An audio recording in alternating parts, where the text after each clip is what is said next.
ఆంధ్రప్రదేశ్ రాజకీయాల్లో కొత్త ఏడాది రాకముందే ప్రకంపనలు మొదలయ్యాయి. గత కొన్ని రోజులుగా నివురు గుప్పిన నిప్పులా ఉన్న రాజకీయ పరిణామాలు ఇప్పుడు ఒక్కసారిగా ఊపందుకున్నాయి. ముఖ్యంగా మాజీ అదనపు అడ్వకేట్ జనరల్ పొన్నవాల సుధాకర్ రెడ్డి చేసిన తాజా వ్యాఖ్యలు రాష్ట్ర రాజకీయాల్లో హాట్ టాపిక్గా మారాయి.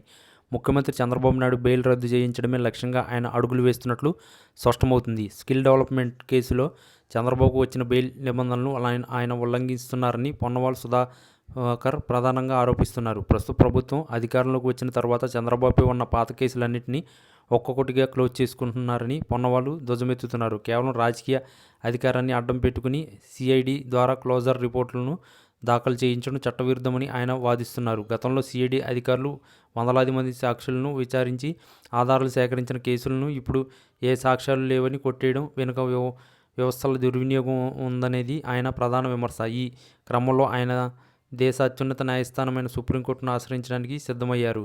పొన్నవాళ్ళు తన సుధాకర్ రెడ్డి వాదన ప్రకారం చంద్రబాబు బెయిల్ షరతుల్లో సాక్షులను ప్రభావితం చేయకూడదనే ముఖ్యమైన నిబంధన ఉంది. కానీ ఇప్పుడు ప్రభుత్వం యంత్రాంగం మొత్తాన్ని తన గుప్పిట్లో ఉంచుకుని కేసులు నీరుగార్చడం ద్వారా చంద్రబాబు పరోక్షంగా దర్యాప్తును అడ్డుకుంటున్నారని ఆయన చెబుతున్నారు. ఆన్సైడ్ భూముల వ్యవహారం, అమరావతి ఇన్నర్ రింగ్ రోడ్ మరియు స్కిల్ లిక్కర్ స్కామ్ వంటి కేసుల్లో సిఐడి వేగంగా క్లోజర్ రిపోర్టులు ఇవ్వడంపై పొన్నవాళ్ళు తీవ్ర అభ్యంతరం వ్యక్తం చేస్తున్నారు. న్యాయస్థానాల్లో ఉన్న రికార్డులను ఎవరూ మార్చలేరని, ఒక్కసారి కోర్టు అధికార పరిధిలోకి వచ్చిన కేసులను ప్రభుత్వం తన ఇష్టానుసారంగా మూసివేయడం కుదరదని ఆయన హెచ్చరిస్తున్నారు.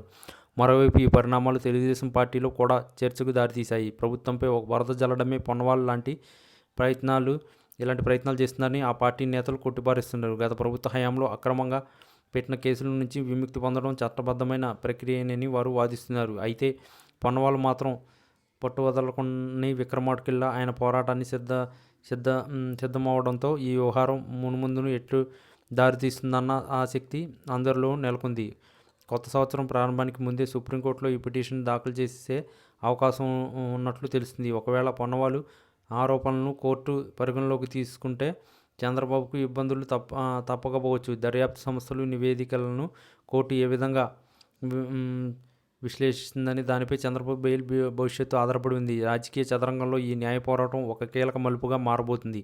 ఇది కేవలం ఒక వ్యక్తికి సంబంధించిన విషయం కాదని, వ్యవస్థల పారదర్శకతకు సంబంధించిన అంశమని పొన్నవాళ్ళు చెబుతుండడం విశేషం. మొత్తం మీద ఈ బ్రేకింగ్ న్యూస్ ఇప్పుడు ఏపీ రాజకీయాల్లో పెను తుఫాను సంకేతంగా కనిపిస్తుంది.